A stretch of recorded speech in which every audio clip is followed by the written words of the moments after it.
صلى الله على محمد صلى الله عليه وسلم. Chapter on Healing Fever by Pouring Water. Narrated Aisha, may Allah be pleased with her, the wife of the Prophet, peace be upon him, when the health of Allah's Messenger, peace be upon him, deteriorated and his condition became serious, he asked the permission of all his wives to allow him to be treated in my house, and they allowed him.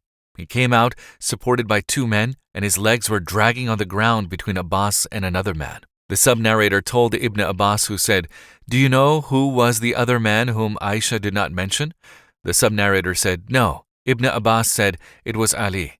Aisha added, "When the Prophet, peace be upon him, entered my house and his disease became aggravated, he said, 'Pour on me 7 water skins full of water, the tying ribbons of which had not been untied, so that I may give some advice to the people.' So we made him sit in a tub belonging to Hafsa, the wife of the Prophet, peace be upon him, and started pouring water on him from those water skins till he waved us to stop. Then he went out to the people and led them in salah, prayer, and delivered a khutbah, religious speech before them.